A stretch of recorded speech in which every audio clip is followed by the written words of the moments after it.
everybody, I'm back, and today I wanted to discuss something that I think would help a lot of people right now during quarantine and during this difficult time that we're going through, and that is developing a daily at-home schedule. So I know right now the unemployment rate is going up. As of this recording, we are still in quarantine, and it looks like it's going to be a while before we are out of quarantine, but I know that people are starting to get laid off.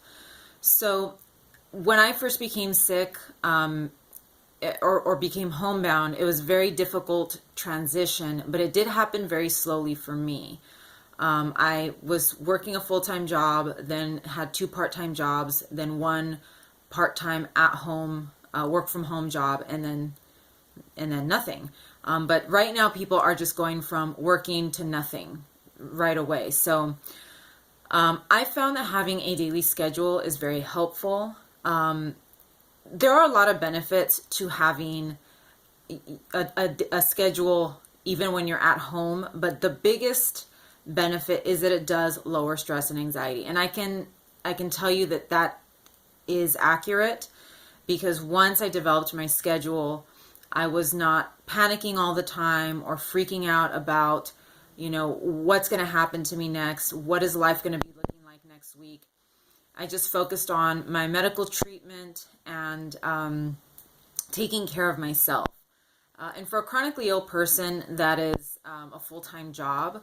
So I know that for a lot of you, you're not sick, but now you have nothing to do with your day, especially if you don't have kids and you're not working. But I wanted to kind of give you a breakdown of my daily schedule and kind of show you that, there is a lot to do throughout the day, even for someone like myself who's chronically ill. And this could also give you sort of an outline for possibly a daily schedule for yourself. So I usually get up around 8:30 to 9:30 a.m. The time change has sort of thrown me off a little bit, so I've been getting up a little bit later, but I give myself that time to get out of bed. So I don't have a 100% set time. All of these time frames are very fluid. Between 8:30 and 9:30, I have breakfast. At 10 a.m. to 11 a.m., I do stretches. My stretches are usually only about a half hour long. These are physical therapy stretches, a protocol that was developed by a physical therapist specifically for me. But I give myself that hour in case I want to add more stretches or in case I need to take away stretches. Usually when I feel worse, for example, more fatigue or just not in the mood to do it, more body pain, I will just do 20 minutes of stretching. But I give myself that entire hour so that I can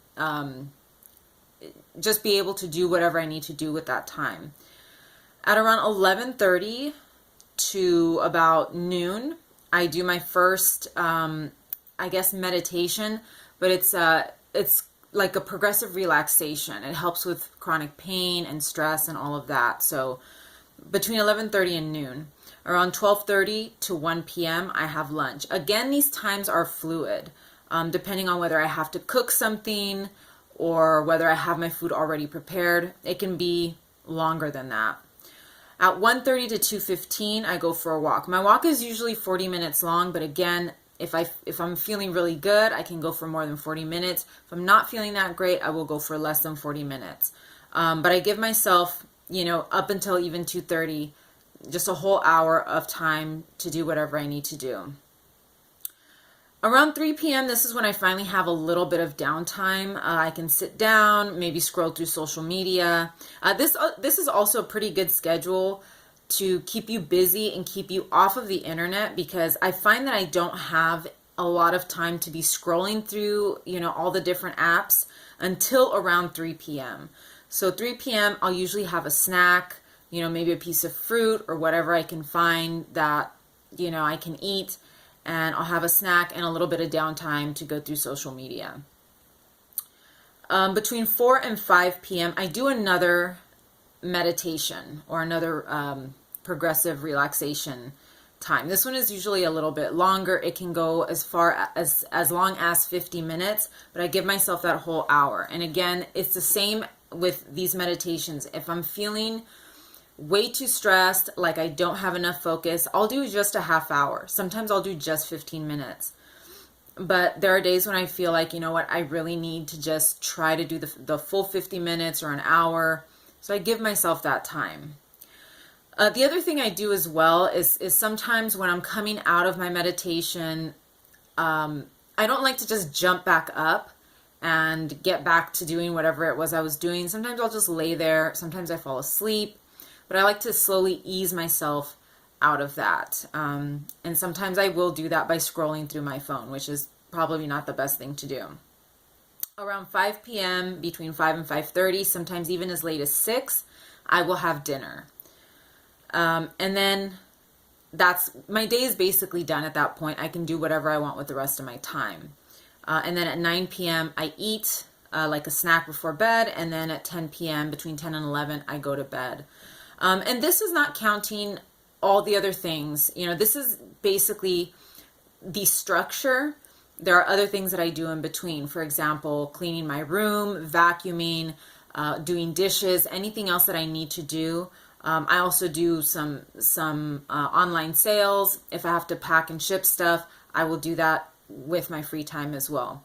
So this is just a general outline. I have noticed since I started my schedule, you know, my stress and anxiety is a lot better. Also, another thing that I've been noticing since quarantine began is that a lot of people are starting to develop some bad habits. And it's funny because one of the benefits of having a schedule is breaking bad habits. And I've seen a lot of posts on social media and a lot of people sharing, you know, cocktail hour, drinking, that's fine, but in moderation. And I think a schedule keeps you from, you know, being able to do that at all times of the day. So, you know, it does give you something to do in your day besides just sitting and, you know, scrolling through the news and seeing what's going on. It's not 100% foolproof, but it does help. But that is my basic schedule. I really hope that this helps you, a lot of people right now, because I know that the unemployment rate is just skyrocketing right now. I myself, you know, have people in my family that have been recently laid off, and it's a shock. It is an absolute shock, especially when it happens literally overnight like that. So I highly recommend developing some kind of a schedule, taking on some kind of a new practice. Check out my other video. I have a video that I uploaded talking about things that you can do during this time of social isolation that don't include TVs, computers, phones, you know, just other things that you can start doing with this extra time. So I hope this helps you guys, and check out my other videos. I'm doing kind of a little series right now during quarantine to help you guys get through this difficult time, because I've literally been in quarantine for probably 7 years or 8 years. You know, those of us who are chronically ill are experts in this, and we can really help you out during this time. So thank you for watching my video today, and I will see you again soon. Take care.